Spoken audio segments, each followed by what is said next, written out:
एका हातात चहा आणि दुसऱ्या हातात 4 लॅपटॉप्स. सोहम परेख मुंबईचा एक हुशार सॉफ्टवेअर इंजिनियर याचे नाव सध्या अमेरिकन टेक वर्ल्ड मध्ये चर्चेचा विषय झालाय. कारण हा सोहम एकाच वेळी 3-4 स्टार्टअप्स मध्ये काम करत होता. हो, ऍक्च्युअल नोकऱ्या. 140 तासाचा आठवडा म्हणजे झोप कुठे रे बाबा. सोहम म्हणतो, आर्थिक अडचणी होत्या म्हणून मल्टीटास्किंग करावी लागली. हे सगळं उघड झालं जेव्हा मिक्स पॅनलचे को फाउंडर सुहेल दोशी यांनी एक्सवर एक धक्कादायक पोस्ट केली. सोहमने आम्हाला फसवलंय.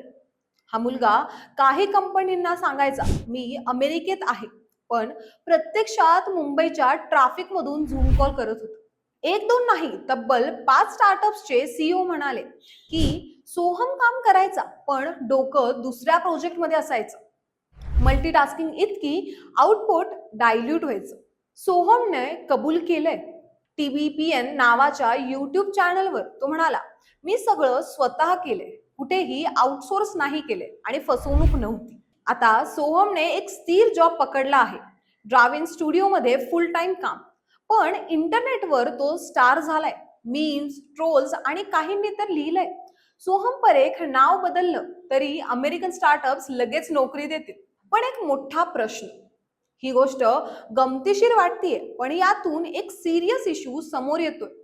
रिमोट वर्क आणि ट्रान्सपरन्सी. कंपन्यांनी आता विचार करायला हवा.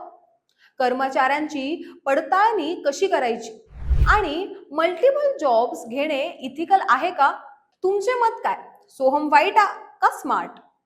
कॉमेंटमध्ये नक्की सांगा. आणि हा व्हिडिओ आवडला तर त्या मित्रांना सुद्धा पाठवा जे एका हातात चहा आणि दुसऱ्या हातात जॉब ऑफर्सची वेट करतात. अशा बातम्यांसाठी फॉलो करा न्यूज डॉट्स पुणे.